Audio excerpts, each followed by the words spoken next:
معنا نهج حياة جئنا تبصرة عن كل ضلال أعددنا بضع رسالات تحمل نورا للأجيال. tilmaamaa jira haddaad isku aragtid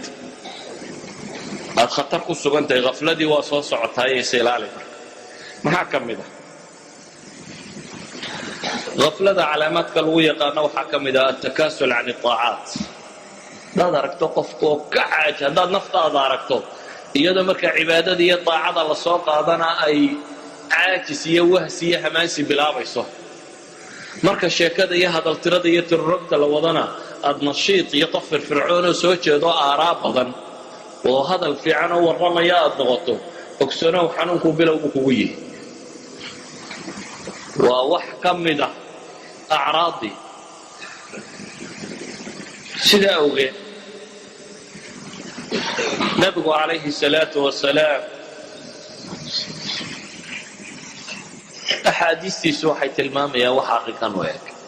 مثلا قرآنك إلهي وحليه منافقة مركي لسفينه ولا يأتون الصلاة إلا وهم كسالى ولا ينفقون إلا وهم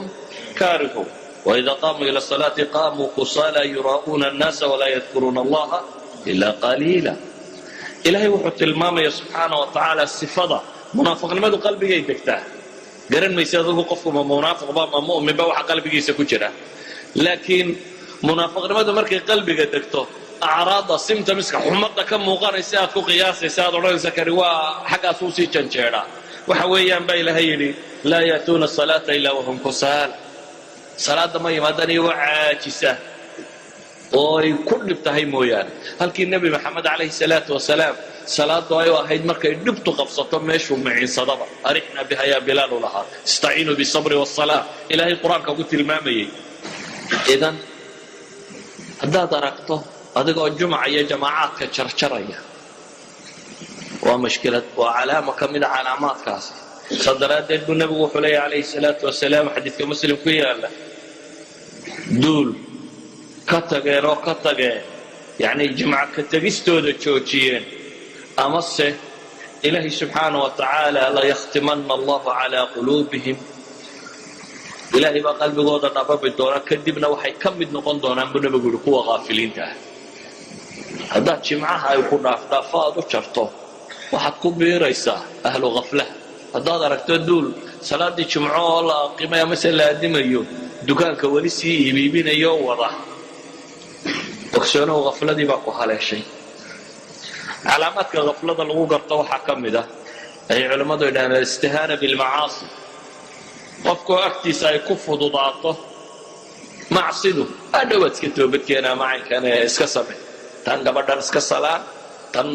la sii hadal waxaan samey halkan ka bax waxoogaaga ribada iminka doorka ka dambaad ka toobadkeenaya iska wad hari ma jiraa dunuubtii waaweynayd iyo macaasidiiyo qofka la fududaada bini aadamkana ilaahay wuxuu ballan qaaday in la itixaami doono waxyaabaha calaamaadka ah waxaa ka mid ah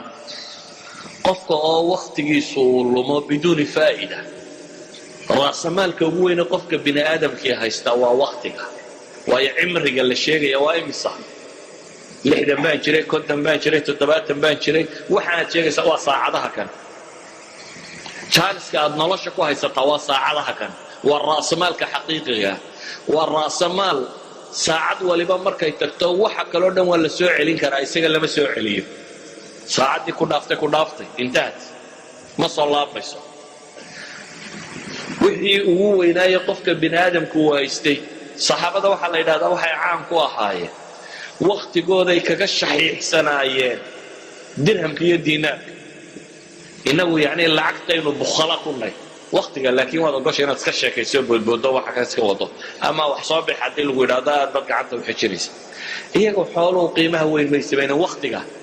axad saalixiin baa waxa la yidhi mid baa wuxuu yidhi waxoogaa baan rabaa inaan kula sheekaystee sheekhi iyo rasul